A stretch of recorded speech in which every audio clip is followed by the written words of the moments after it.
Gizarte heteropatriarkal batean bizi gara. Horrek rol jakinak ezartzen dizkigu eta hirigintzan ere islatu da genero desberdintasuna. Datuen arabera, hiriak 25-75 adin tartean dauden gizonezkoi begira antolatuta daude, lanerako autoa erabiltzen dutenei bereziki.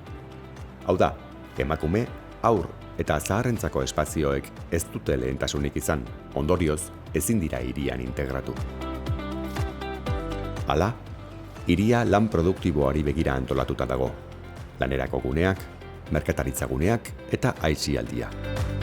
Hoien artean batetik bestera ibiltzeko berriz, auto partikularrentzako errepideak dira nagusi. Baina non kokatzen da emakumea lan merkatuan?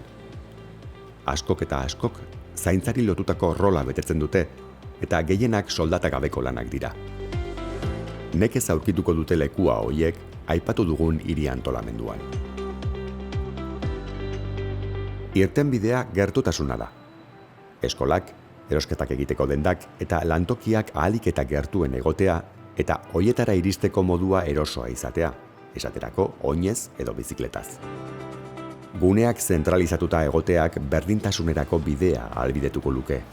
Leku batetik bestera erraz iristeak denbora murriztuko lukeelako, eta ondorioz kolektibitate osoak parte hartuko lukeelako tradizionalki emakumeek bete dituzten funtzioetan, hala nola haurren zainketan eta etxearen antolakuntzan. Hirigintzan oso garrantzitsua den beste arlo bat, gune ilun eta bizitzarik gabekoek osatzen dute. Ez badaude ongi argiztatuta, itzalak sortzen badira, bisibilitatea oztopatzen duten zutabeak badaude, edo edonor ezkutatzeko moduko ertzak eta gainera inguruan ez bada inor bizi eta ez badago komertziorik, emakumezkoak leku hoiek zeharkatzeko beldur izaten dira. Zein dira beraz emakumeak hirian seguru sentitzeko ezaugarriak? Leku batetik bestera joateko orduan ingurua ondo ikustea, gune argiztatuak eta garbiak izatea, eta jende gehiago dabilela jakitea eta ikustea, edo zer gertatuz gero norbaitek ikus zaitzakeelako edo behintzat laguntza eskatuz gero entzun.